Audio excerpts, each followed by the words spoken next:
શીખી જશો ઇંગ્લિશ અઠવાડિયાના મિત્રો 5મા દિવસમાં તમારું હાર્દિક સ્વાગત છે. હું છું આશુતોષ રાણા અકમ્પ્લીટ ઇન્સ્ટિટ્યૂટ. મિત્રો આજે આપણો 5મા દિવસમાં શું જોવાનું છે? 4 દિવસના લેક્ચર પૂરા થઈ ગયા છે. 4 દિવસમાં આપણે ઘણું બધું શીખ્યા. એમાં શું શું શીખ્યા ગાઈસ એકવાર નજર મારીએ અને પછી મિત્રો આપણે આગળ જઈએ. તમને ખબર છે કે ભાઈ આ આપણી ઇન્ડેક્સ હતી, અનુક્રમિકા હતી. એમાં આજે એટલે કે પહેલા દિવસે આપણે જોયા હતા કારણો. એના પછીના વિડીયોમાં મિત્રો આપણે જોયા હતા ટુ બીના રૂપો, જેમાં તમે શીખી ગયા am is are, was were, will be, shall be. એના પછીના રૂપમાં તમે શીખાતા ટુ હેવના રૂપો, જેમાં હેવ હેઝ, હેડ ને વિલ હેવ અને શેલ હેવ પાસે છે, પાસે હતું અને પાસે હશે. એ બધી વસ્તુ મિત્રો આપણે શીખી ગયા. ગઈકાલના વિડીયોમાં મિત્રો આપણે કાર્ડ પણ જોઈ લીધા. તમને ખબર પડી કે ભાઈ ઓબ્જેક્ટ છે, સબ્જેક્ટ છે, V1, V2, V3 આપણે સાદા વર્તમાન કાળ અથવા તો મિક્સમાં ટેન્સના પ્રેક્ટિસ પણ મિત્રો આપણે કરી છે. હવે આજે જે છે એ મિત્રો આપણે ટ્રાન્સલેશન અનુવાદ ઉપર જોશું. અનુવાદ ઉપર મિત્રો ટાઈમ લાગે. તમે એક અનુવાદ, બે અનુવાદ, 3 અનુવાદ શીખો એના ઉપરથી રિઝલ્ટ અથવા કે પરિણામ મળતું નથી.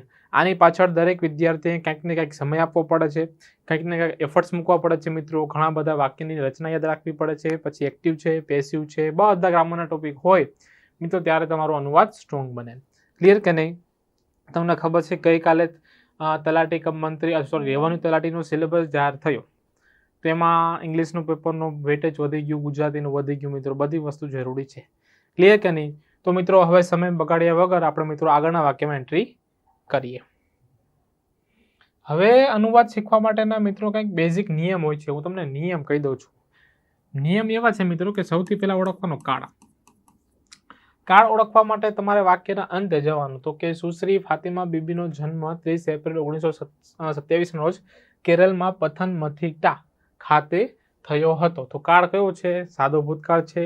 હવે જન્મ આપનાર મિત્રો પેસિવ, આપણા મધ્ય દ્વારા આપને જન્મ આપવામાં આવે છે એટલે પેસિવ વોઇસ કહેવાય. એટલે સાદા ભૂતકાળનું વાક્ય બને છે વોઝ વર પ્લસ V3. તો જન્મ કોને આપવામાં આવ્યો? સુશ્રી ફાતિમા બીવી. તો અહીં લખવાનું તમારે ફાતિમા બીવી. પછી જન્મ થયો એટલે એના માટે મેં તમને એક આગળ અમારા ઓફલાઈન બેન્ચમાં વારંવાર કહું છું, એક વસ્તુ તમારે મૂકવાની એની પાછળ વોઝ અને બોર્ન. ક્લિયર કે નહીં? પછી હંમેશા છેલ્લેથી સ્ટાર્ટ કરવાનું મિત્રો. હવે છેલ્લો શબ્દ શું છે? ખાતે એટલે એટ. પથનમથિટ્ટા એટલે પથનમથી શું છે? મથિટ્ટા. ક્લિયર? પછી માં એટલે મિત્રો શું થાય? માં એટલે ઇન. પછી કેરળ એટલે કેરલા લખ નાખો.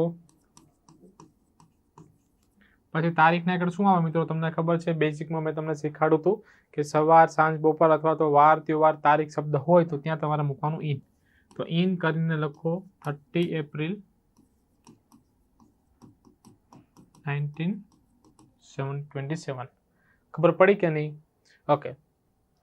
પછી 19 એના પછીનું વાક્ય જોઈએ. 1984માં તેઓ હાઈકોર્ટના કાયમી ન્યાયાધીશ બન્યા હતા. કોણ? તેઓ એટલે અહીંથી મિત્રો વાક્યની શરૂઆત થાય. તેઓ એટલે આપણે વાત કરીએ સીની. પછી થઈ બન્યા હતા એટલે પૂર્ણ ભૂતકાળ છે એટલે હેડ મૂકો. She had. બનવું એટલે શું થાય મિત્રો? બીકમ. ક્લિયર? 1 મિનિટ મિત્રો. બીકમ. ઓકે.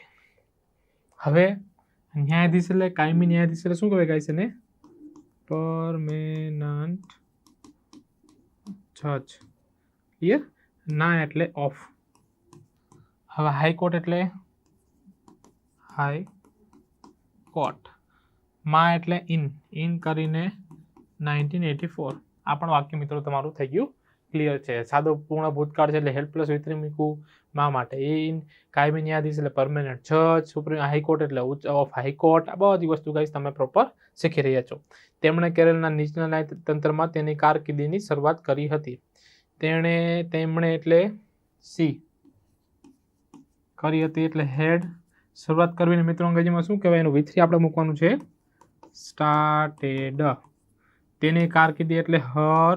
કારકિર્દીને કહેવાય કરિયર. કરિયરનું સ્પેલિંગ ખાસ મિત્રો યાદ રાખજો. ક્લિયર કે નહીં? હવે કે નીચલા ન્યાયતંત્રમાં. માં એટલે શું થાય મિત્રો? ઇન કરીને લોઅર જ્યુડિશિયરી. જ્યુડિશિયરીના સ્પેલિંગ પણ યાદ રાખો. અને કેરળમાં માં એટલે મૂકો ઇન. ઇન કરીને કેરલા. આ મિત્રો વાક્ય બની ગયા. કેટલું ઇઝી છે, પણ આ ઇઝી બનાવવું પડે. તમે સીધા આ ટોપિક ઉપર આવો તો ઇઝી બનતું નથી. તમારે કંઈક ને કંઈક અહીંયા એફર્ટ્સ મૂકવા પડે છે. ડન કે નહીં? ચલો મિત્રો આગળ વધીએ. ત્યારબાદ તેમને 6 ઓક્ટોબર 1989 રોજ સુપ્રીમ કોર્ટના ન્યાયાધીશ તરીકે ઉન્નત કરવામાં આવ્યા હતા અને 19 એપ્રિલ 1992 રોજ નિવૃત્ત થયા હતા. મિત્રો આ વાક્ય તમારે કરવાનું છે હોમવર્કમાં. શેમાં? આ વાક્ય તમારે મને કમેન્ટમાં જવાબ આપવાનો છે. ક્લિયર કે નહીં મિત્રો? કમેન્ટમાં જવાબ આપો. જો મિત્રો તમને આ કોર્સ અથવા તો આ વિડીયો તમને હેલ્પફુલ થયો હોય તો તમારા મિત્રો સાથે, તમારા પરિવારજનો સાથે મિત્રો શેર કરો, લાઇક કરો અને સબસ્ક્રાઇબ કરજો મિત્રો. તમને નવા નોટિફિકેશન, નવી અપડેટ્સ પણ મળતી રહેશે. આપણે ટેલિગ્રામ ચેનલ છે, ઇન્સ્ટાગ્રામ ચેનલ છે. Clear guys? એ રીતે અકમ્પ્લીસ ઇન્સ્ટિટ્યૂટ સર્ચ મારશો તમને ટેલિગ્રામમાં, ઇન્સ્ટાગ્રામમાં અથવા યુટ્યુબમાં મળી રહેશે. હવે આ સાથે સુપ્રીમ કોર્ટમાં ન્યાયાધીશ થનાર પ્રથમ મહિલા બન્યા હતા. કોણ? લખ્યું નથી પણ ધારી લેવાનું તેણી, કેમ કે વ્યક્તિ વિશેષની વાત થાય છે. તેણી એટલે થાય સી, પૂર્ણભૂત કાળ એટલે હેડ, બનવું એટલે V3 બીકમ, પ્રથમ મહિલા એટલે ફર્સ્ટ વુમન. ન્યાયાધીશ થનાર ડાયરેક્ટ લખો જજ. સુપ્રીમ કોર્ટમાં એટલે ઇન કરીને લખો સુપ્રીમ કોર્ટ.